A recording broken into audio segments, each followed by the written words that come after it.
let's talk about the wealth dynamics, because this is the signature, the flagship product. And today I will just open it up, give you a bird's eye view of it, tell you that there are what are the 8 types of wealth creators or entrepreneurs, and then have a very quick overview and maybe interaction on this. Again, as the country leader, I have the rights to run this locally. And if you are interested to be a certified consultant, flow consultant with me, that would be very, very cool. I'm looking for people. Okay. So basically, the Wealth Dynamics is the world's #1 profiling tool for entrepreneurs. This one of all the different profiling tools out there measures entrepreneurship. Now, it doesn't mean that you need to be just an entrepreneur solo, in order to use or to understand this. It also is used for intrapreneurship. So there's a sister profiling tool called Talent Dynamic. So it's great for bosses and employers who want to take this and start profiling your teams, because if you can put them together and integrate, it becomes a mighty force, to be successful and efficient. Okay, so it's divided into these 4 quadrants. And you will see that there are 8 types all at the side. Now, would you agree with me that just because someone is successful in a particular field in his business, it doesn't mean that we have to follow his style. You agree with me, right? I mean, Donald Trump has his own style. So does Mark Zuckerberg, right? And if you bring it down to local, for example, if you look at, say, someone like my good friend Elim Chew, right? Over the last 2 decades, she has carved her own niche in retail and then now in F&B. Yeah. Does that mean that I have to follow her style? Yeah. Or let's say Adam Khoo, you see him talk a lot and train a lot. He speaks a lot on videos now. Does that mean I have to do the same? No, right? Because he may be a star, which is down here, okay, which is fronting. A star simply means, it doesn't mean celebrity status. It simply means the type and the profile of someone who is very comfortable in front of people and he shines on the product. But a star alone, working alone, is useless because he's not supposed to bring the limelight upon himself. That's a very what we call that. That's the backfiring process, right? You're supposed to shine the light on a product or service, and that's why the star cannot work on his own, right? It doesn't mean just influencer, and that's the biggest misnomer, because a lot of entrepreneurs in different business schools or courses, they thought that in order to gain more traffic, you got to be more visible, and therefore you need to create more content, go on social media, post that, and you will know that I don't do that, right? I hate doing that. I thought, okay, I have to keep coming up with different videos and be very active on social media. I even closed down my Instagram, a few years ago, and Facebook is almost as good as dead for me. It's just a means to post up certain announcements and all that. And I only use social media strictly for marketing, not for social. So that's me. And you don't need to adopt my style. It's because I'm more of a creator and a creator mechanic. Yeah, I'm not in front. Okay, so let's take a look at this 8. So the star is the one that is front, right? So are you that type? Because if you're not, you better not. Because this whole flow, energy or entrepreneur flow, what happens is that if you're not focusing and assigning your energy on a certain area of strength, or your dominant talent, then you're spending it and mismanaging your energy on other areas that may not be your strength, and you're underdeveloping your strength. So that's why it's so important to identify which one you are.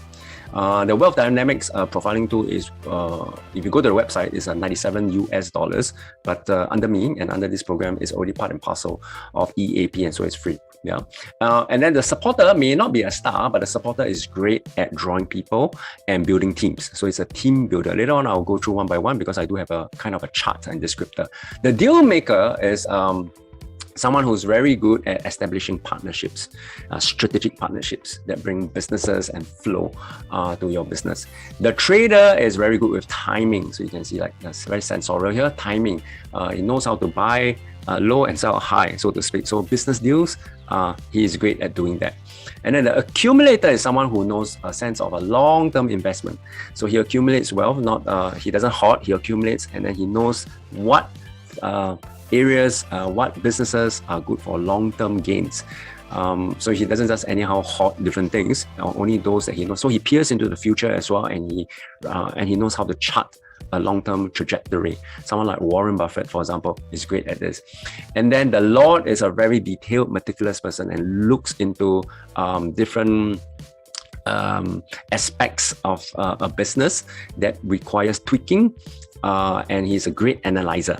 Okay, great analyst. And then of course we've got mechanic, and mechanic is quite similar to Lord, but except that the mechanic knows how to improve systems. He knows how to not get stuck with traditional forms of processes, and it's great with tech. Okay, so let's take a look at each one. So once again, the creator. Now, if you want to take screenshot, once again, it's totally up to you. If not, at the program, we'll relook into this and you'll get a pack for yourself as well.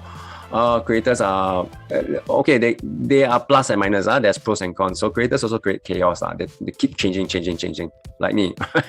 But during COVID, I had the time of my life because I could innovate and change quickly. I wasn't stuck at anything. I'm very good at not say very good, but I have no problem slaying the sacred cow. Some of us, I know you say, but this worked for me, so long ago, and all these years it's been loyal and good. Like, well, times change, right? Landscapes change, so you also need to learn how to let go. So this is the creator. The stars are best at promoters. They are great at sales. They are the live streamers, the vloggers, right? Social Instagrammers. So, but and need to lead from the front. Give them the chance to shine and give them the space to deliver results without tying them down. So they're very free spirit now. The problem is that there's so many free spirit, I know, so many free spirit stars, influencers, Instagrammers, no business. Okay, no business. Yeah, so what? Their post gets viral. So what? Right? So what? So they don't know how to tie in. And I can tell you, for some of us who are here, the big group of us are from BBSG FC, yeah, Future Coach. Of some very good influencer type, right? But there's no business behind them. And then the supporters, these are great. So I can't work myself, right? Creators, I'm a creator, I need supporters. So I've got people, and I'm constantly looking out for them. One great one who's not here today is Ichian. I think most of you know who she is, and she runs my social impact arm. Yeah. Another one is Amelina, she's not here today as well. And I'm constantly looking out, and I've got about 4 or 5 different ones because I know I work best with them. They need to work with creators because they on their own, they are great at executing and tying up the teams, but they need the vision. So if you are a supporter and a great supporter, then you should stick to focusing on your strength and go find a creator that can innovate products for you. Don't sit around going on Google and YouTube and trying to find products and create your own products. Go find best practices and go work with these people. And you may not be a star, go find a star to partner so that he or she can be in the front. Yeah, behind every Adam Khoo is a strong supporter. Okay, behind every like Eric Feng or even this up and coming rising marketing guru, his name is Melvin, so he keeps going to the front, right? The EDM and all the promotions and all the videos on YouTube. But behind him is a very strong supporter and creator, yeah, like Josiah. All these people don't know. Adam Khoo's number one man is Patrick, right? You don't know, but he is behind the scenes pulling all the systems and all that. So you can't just work on yourself. Then you got the deal maker, and the deal maker are the best peacemakers. They not only protect the culture of the team, but they bring in strategic partners. They know exactly how to position each one so that they flourish. So this is the flourisher. For the longest time, I didn't have a deal maker because as a creator, I create chaos, but a deal maker creates peace, stability, right? So these are the very good people managers and team builders. Now, the other 4, the trader. I told you the trader are the best negotiators. And some of the most lucrative, even the richest business people that I know with, I belong to one network group. There are about 10 of us. So it's like a mastermind group, 10 to 12 of us. And half of them are traders, man. You don't know them, you don't know their names, but you know their businesses. Okay, you've probably seen some of the ambassadors, but they are the CEOs. They sit around and they just trade. They are constantly looking at trading. And one of our members here, he cannot make it because he's on reservist, but he's joined the group, EAP. His name is Keith. Okay, Keith is one of the sales managers in this group. Okay, it's a training company, one of the top 5. Okay, so I won't say the name, but so the training company has 100 staff. Okay, 80 to 100 staff. I don't know what happened during the pandemic, but they were doing very good, about 2.5 decades old already. So I asked, wow, you've got 80 over trainers. I suppose you're a training company. I would suppose you have majority trainers, right? That's your business. He said, I only got 5 trainers, training leads, head trainers. I said, 80 staff, 5 trainers. The rest do what? The rest are all sales. Okay, so he focuses on working with he trades different trainers. So I look at his trainer profile, there are about 300 over trainers on his list. He said for each one, I know what they're good at, and I negotiate a deal with them. I negotiate a contract, terms with them, each one of them.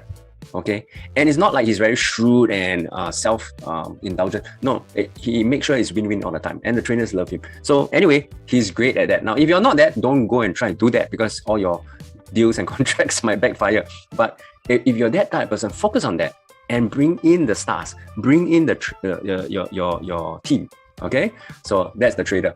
And then they go out and vie for contracts and tenders. The accumulator are the best ambassadors. They are reliable, get things done on time, and don't make rash decisions. So one thing about accumulators is that they're very logical. They depend a lot on the facts. They're not emotional buyers. They don't go out and buy on impulse. They make the best project managers. When a task or a project needs to be delivered reliably on time, on budget, and they get things organized. So the accumulator is great for that. I've got 1 or 2 accumulators. I constantly look out for event managers and project managers, because these are the days and times going forward, new norm for project management, because many services are on demand now. It's work on demand. So he brings in all the people together with the trade, together with the deal maker, and they organize themselves and they run projects very profitable. The lot are the best analysts. Now you need them. I previously was in this category because they will scrutinize the work. So he's a systems guy and he will do it very well. When you need to count on keeping a score, give the job to the lot, they will always be the most reliable to keep track on the production, the process, and the outcomes of it. So this is pure work. The mechanic is just like the lot asset mechanics. They can complete stuff and they can improve processes. They wrap up a process and find smart ways to do it better, cheaper, more efficient, right? But don't ask a mechanic to start from scratch. Give them an existing process. So the creator is the one that can start from scratch, start from empty. They innovate. If you're not a creator and you're more of a mechanic, go look for existing ones. Go partner up with different projects, or go look at your old projects and start improving on them, and work with a creator to bring in the innovation. Okay, don't work by yourself. Okay, good. So these are the 8 types.